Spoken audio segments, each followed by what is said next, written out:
It is your boy Kaka Zeus, and welcome to Invincible VS Alpha final impressions. It is the last day of the alpha, at least offline. Yesterday was online, today was offline, aka training mode. Basically, that's all you could do was training mode and tutorial mode. If you missed out on it between November 22nd and November 24th, if I'm not mistaken, was exclusive closed alpha of this game. You're seeing some gameplay footage in the background to kind of keep you entertained, hopefully with some good music, while I'll kind of give you my impressions. It was very fun. The short and sweet of it, it's fun. Do I think it's worth more than 50 to 40 bucks? No. As far as like with content, it looked like they had to offer. All I really saw was the story mode, arcade mode, and then versus mode.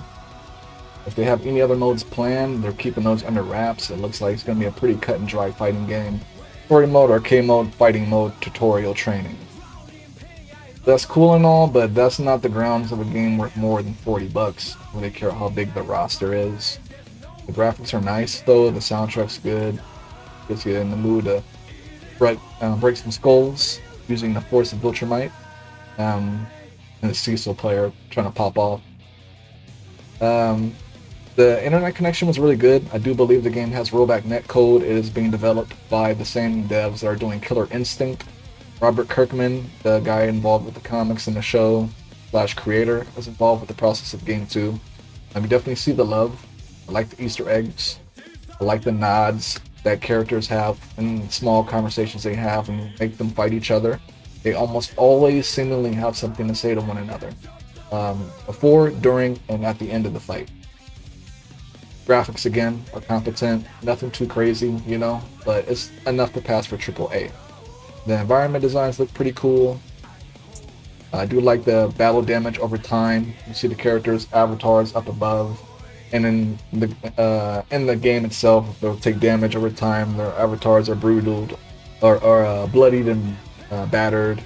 And then the character who's doing the damage to them, like my Invincible, look at my Invincible. I took like no damage. Like he's got blood all over him, but it's not mine. So you can tell you look like he just beat someone's ass, regardless of how battered he was. So I do like those little things. I pay attention to those things. Some people probably don't. The gameplay is very simple, very stiff. I'm not gonna lie. The game kind of almost punishes you for knowing how to do real combos. It's almost kind of like Power Rangers Battle for the Grid. If anyone's ever played Killer Instinct and Power Rangers Battle for the Grid, that's basically what this game is combined. It's like Power Rangers Battle for the Grid with the violence and hyper action and chaos of Killer Instinct combined into a 3v3 tag fighting game that I think will be good. I don't know how the community is going to react to it, but I definitely didn't have trouble finding people to fight. There's left and right. Rage quitting might probably be a big problem in this game because you can literally hit start and main menu at any time. I have been rage quitted on. It was I actually got rage quitted on the first day it came out. Someone rage quitted in the middle of me doing a super attack. Then getting ready for my arrival worm. I'll leave the link to that video at the end. For those who want to see my first day playing with the game, watch me get my ass beat and slowly turn into someone who makes people basically want to rage quit. I won most of my game. Did lose some, obviously, but if people would allow me to, I would usually play them best out of 3, like a ranked set. I won pretty much all of my ranked sets. Not going to sugarcoat it. I can probably count on one hand how many times, maybe 2, how many times I lost the set, and then how many sets I won with more than 2 hands. I had 27 wins, maybe 30 plus, because I did go on another account and win more times, because people are kind of bitch made in this game. I ran into a Cecil player and a Rexplode players and robot players that was spamming me with projectiles.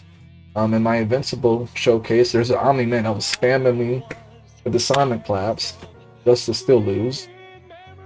And then you got people who will just rage quit at the slightest inconvenience and just won't fight you.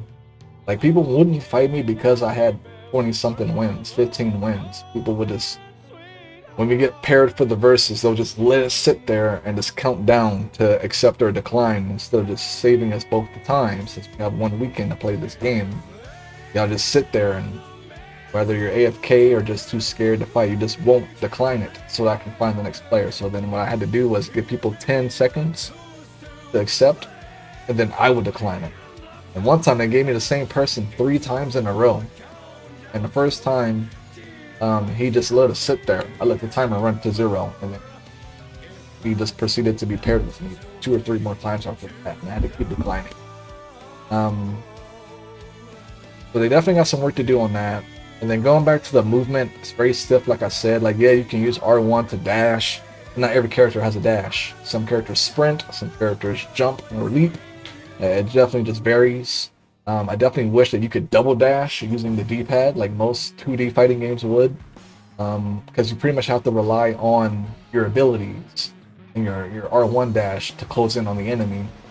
And button mashing is unfortunately rewarded, it feels like, in this game, and not punished, because the amount of times that I've caught people and myself just standing in place hoping for the best, it's insane. And then the amount of times people have whiffed super attacks and have time to recover from that and then punish me for trying to punish their whiffed super, like, I don't really get a real sense of negative or positive. Like, nothing feels negative, feel me, on block or miss.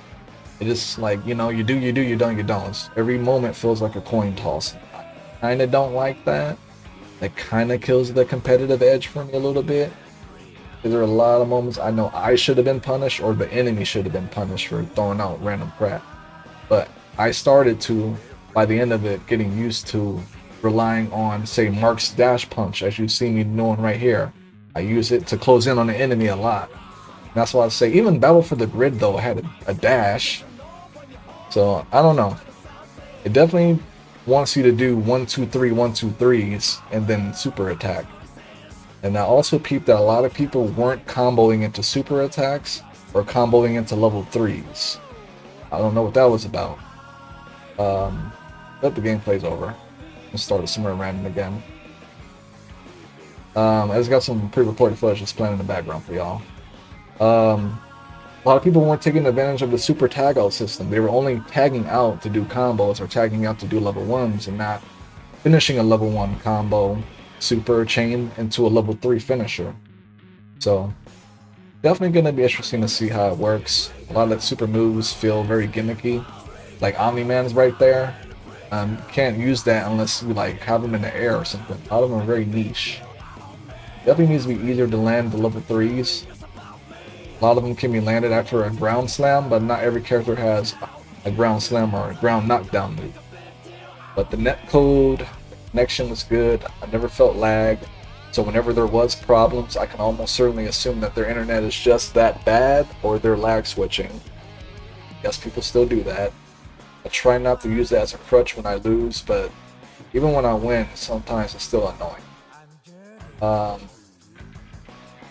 What else am I missing?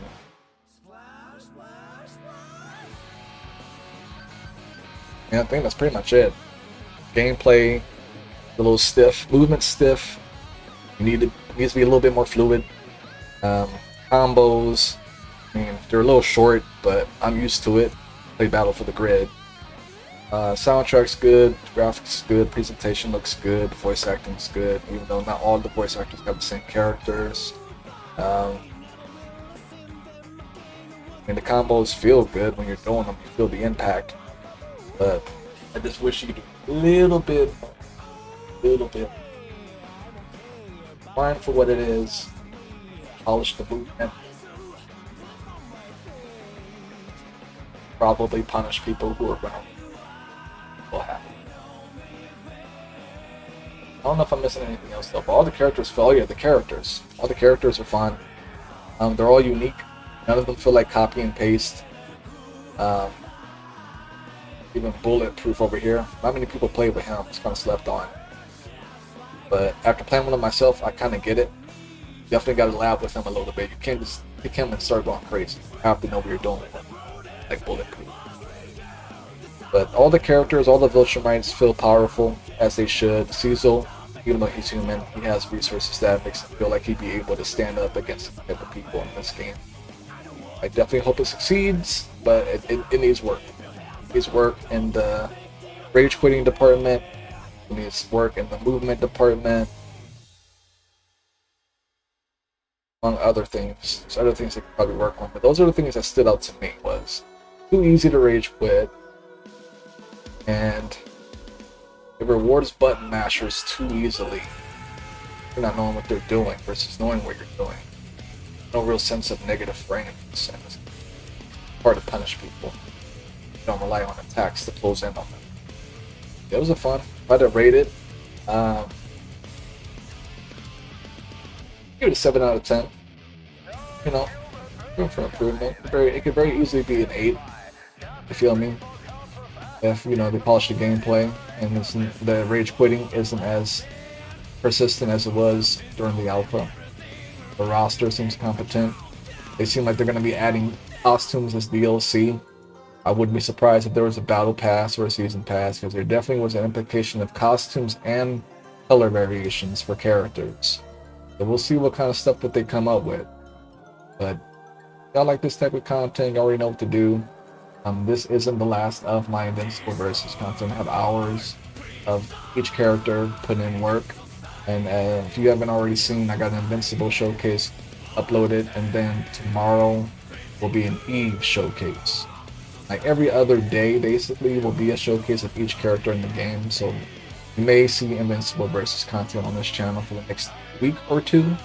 However long it takes to get each character showcase out, because I'm still doing fighting games, other games. I got the Marvel versus Alpha coming out as well soon. I'll be covering that.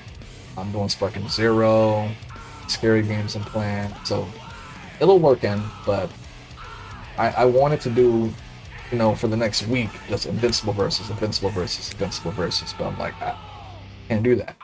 I was gonna do an Invincible versus showcases every 2 days, like 2 days of Invincible versus, then something else, 2 days of Invincible versus, something else.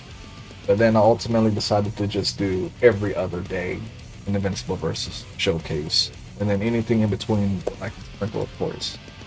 So next time, y'all, or curiosity gets the best, and take it easy, get hydrated.